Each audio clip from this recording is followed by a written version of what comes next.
So starting the test drive in this Corsair Grand Touring 1, all-wheel drive setup here is nice. The paddle shifters actually give you those simulated shifts, which I wasn't expecting. I was expecting it to control the regen, but okay. So that was an interesting choice there, I think. It does make for a more exhilarating driving experience, but with a hybrid naturally aspirated 4-cylinder, I don't really get it, but you know.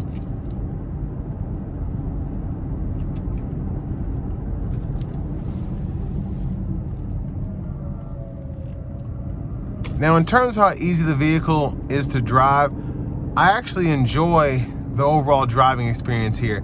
There's not too much going on. It's not necessarily slow in this conserve mode. It gets up to speed very naturally, but it's also not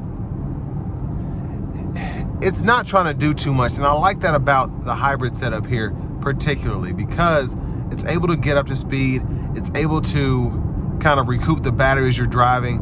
And in the plug-in setup, when you're driving with that 27 miles of range in the EV mode, you're really able to maximize that mileage based on how you drive the vehicle.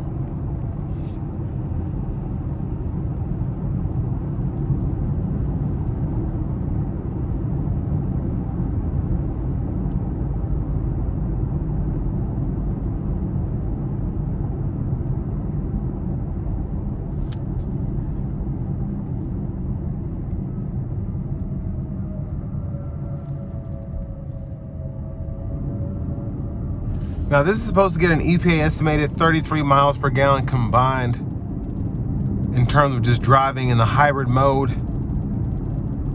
I would expect that, especially again, if you're in this conserve mode and you drive it kind of how I've been driving it with the CVT. It's a naturally aspirated 4-cylinder.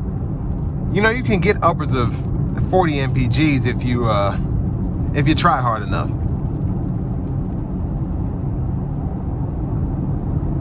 Now, I do wish I was able to really recoup with this regen braking.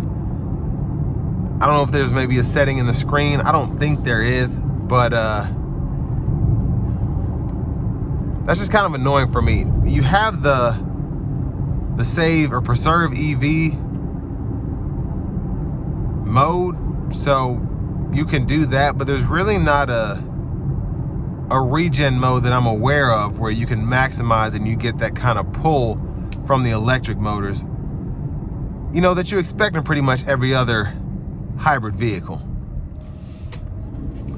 And I do feel like this is one of those instances where Lincoln might have messed up, because the paddle shifters, I don't really want that to be a more sporty driving feel with the plug-in hybrid. You can throw them on at any moment.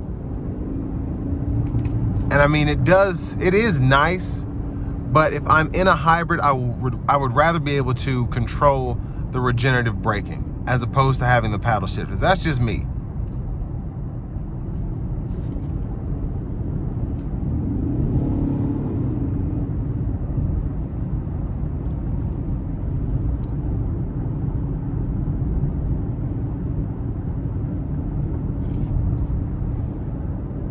Now, the overall ride quality is really good.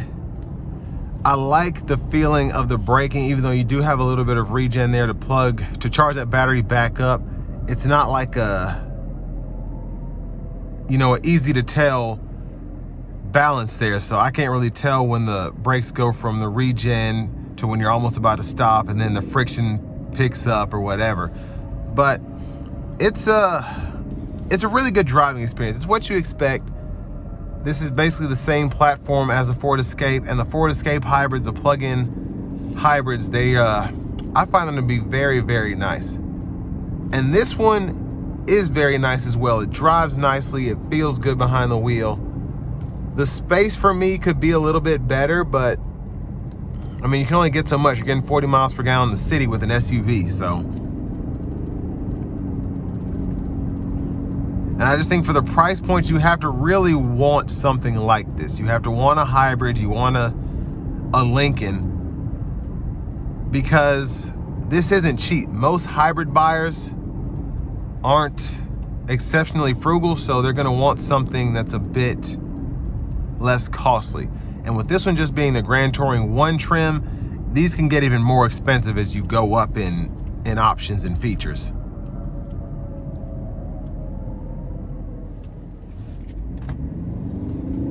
Now in Excite mode, this thing comes out of the gate just ready to go. I really like that.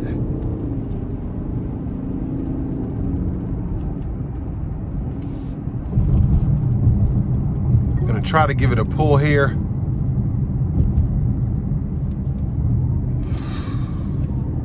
This guy can't drive.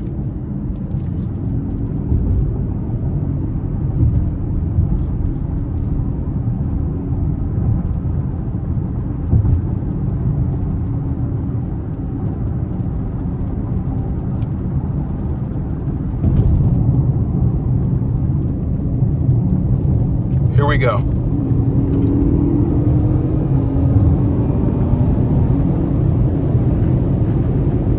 Yeah, the getup is nice. That was impressive. And I'm sorry I wasn't able to do a better pull. Again, the person in front of me doesn't know where they are.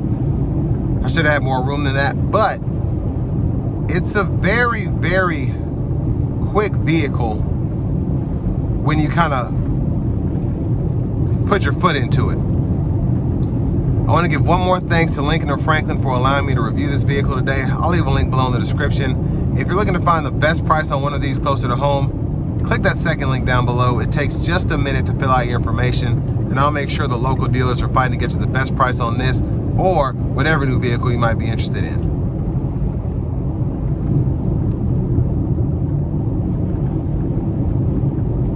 But I love having the lane keeping system, the adaptive cruise. That's just awesome to have for longer rides where you're getting that 30+ miles per gallon on the highway. And final thoughts on this, I just think it's one of those niche vehicles, but you know, everything's basically 60 grand for an SUV now anyway, so why not get something that's a little smaller, much nicer, better fuel economy, and it'll put a smile on your face whenever you're driving it. It's very elegant in that sense, and it's not necessarily slow. It is a hybrid.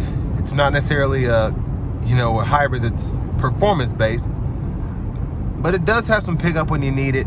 It's got great fuel economy when you need it, and it's certainly comfortable and easy to drive. And if you're in the market for something like this, you know, that's always close to the top of the list in terms of what you need. So all that being said, this will bring me to the end of my review of this 2026 Lincoln Corsair Grand Touring 1.